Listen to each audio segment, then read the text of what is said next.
Herkese merhaba. Bugün mutfakta her şeyi ama her şeyi değiştirebilecek o küçücük sırrı konuşacağız. Zamanlama. Evet, yanlış duymadınız. O hayallerinizdeki yemeğin anahtarı ne kullandığınızdan çok ne zaman kullandığınızda gizli. Hazırsanız mutfak alışkanlıklarınızı baştan yazacak bu yolculuğa çıkalım. Şu durumu bir düşünün. Saatlerce uğraştınız, o güzelim eti pişirdiniz ama sonuç kuru ve lastik gibi. Ya da baharatları boca ettiniz ama yemeğin tadı bir türlü istediğiniz gibi değil. Tanıdık geldi mi?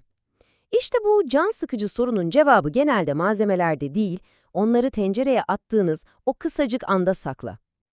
İşte bütün mesele bu aslında. Aşçılıkta en büyük sır, en pahalı zeytinyağı ya da en egzotik baharat değil, sadece doğru zamanlama. Bu ilke o kadar güçlü ki en basit malzemeden en karmaşık yemeğe kadar her şeyin kaderini değiştiriyor. Gelin önce tuzla başlayalım. Bakın bakalım ne kadar fark ediyor. İlk durağımız her mutfağın vazgeçilmezi tuz. Tuzu genelde sadece tat versin diye kullanıyoruz değil mi? Ama aslında tuzun bundan çok daha önemli gizli bir görevi var. O yemeğinizin dokusunu koruyan bir süper kahraman gibi. Nasıl mı?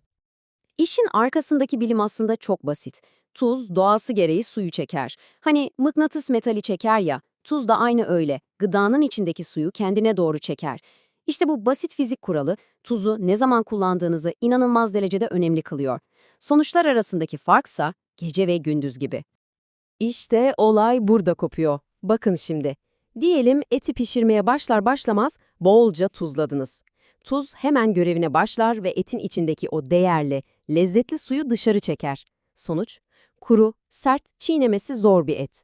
Ama ya tuzu pişirmenin sonlarına doğru eklerseniz? O zaman nem içeride hapsolur.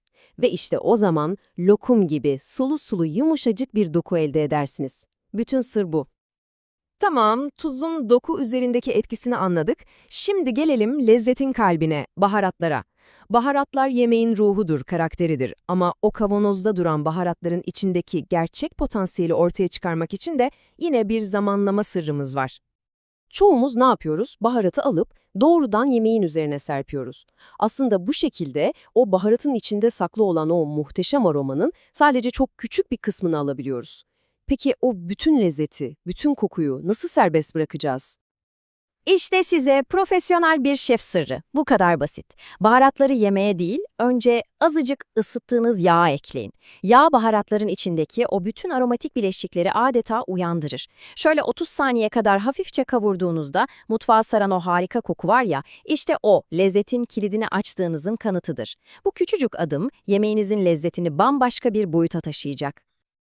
Yağda kavurma tekniği harika, eyvallah. Ama hani eti, tavuğu marine ederken veya pişirirken en başta baharatları ekliyoruz ya. İşte orada yüksek ısı devreye girince işler biraz değişiyor ve o baharatlara hiç de iyi davranmıyor. Sonuç ise aynen bu. Özellikle toz kırmızı biber, kimyon gibi narin baharatlar yüksek ateşte uzun süre kaldığında yanar. Yandıklarında da o güzelim kokuları, tatları gider, geriye sadece yemeği bozan acı, sevimsiz bir lezzet kalır. Belki de yaptığınız en büyük hatalardan biri budur. Evet, hem tuzun dokuyla hem de baharatların aromayla olan ilişkisini ve zamanlamanın ne kadar kritik olduğunu gördük. Şimdi gelin bütün bu bilgileri bir araya toplayalım ve mutfakta her zaman kullanabileceğiniz basit net kurallar oluşturalım. İşte mutfaktaki yeni pusulanız bu kadar net aslında.